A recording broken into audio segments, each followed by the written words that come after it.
the Messiah. His name is Yahushua.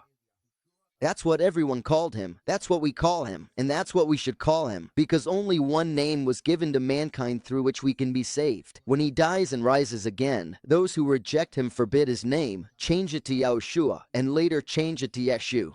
Yeshu is a Jewish curse. And I know that most of those listening already know this. But, I'll go quickly. Yeshu, look, if I type it here, the name Jesus comes up on the screen. Yeshu. But this is Yimak Shemel Bezikro, which means may his name be erased.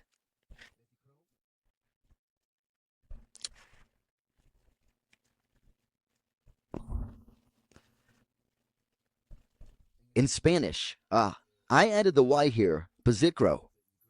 It says, may his name and his memory be erased. So, from Yimak Shemel Bezikro, they took the Yud, attached it to the Shin from the second word, and then attached it to the Vav from the third word.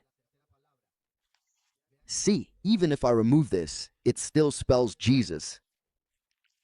And even more so, because here is the Zayin from Jesus. Now, and this is interesting because it would be like the one from Zeus, right? The Zayin.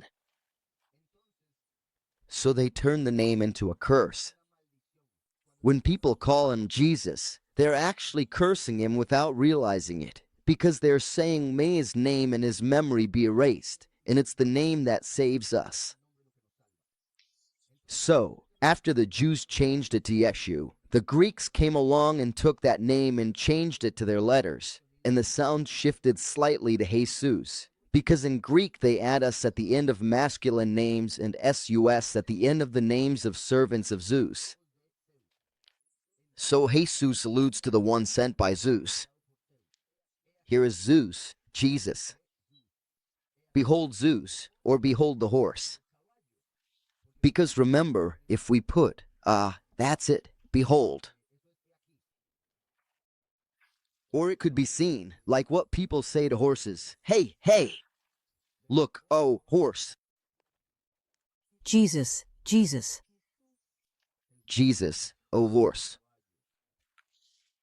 So, on the other hand, later the Romans came, changed it to their letters, but kept the name, and Jesus, as the Greeks had it, and in the 17th century they changed to J, because the letter J only came to exist in the 17th century, and later on, the J sound. And it was only at that point that the name started to be called that, not Yahushua, because he was always called the same. He was called that name, Jesus. So, the name Jesus only came to exist in the 17th century. Before that, it had never existed, it had never been heard, and nothing was known about that name. When the Messiah was on earth, his name was Yahushua, his mother, his father, and everyone knew him as Yahushua. I hope, it's clear now, just in case. There are 5 or more examples or witnesses in the Old Covenant that the name of the Messiah is Yahushua and not Jesus or Yeshua, as many say. It's not Yeshua either.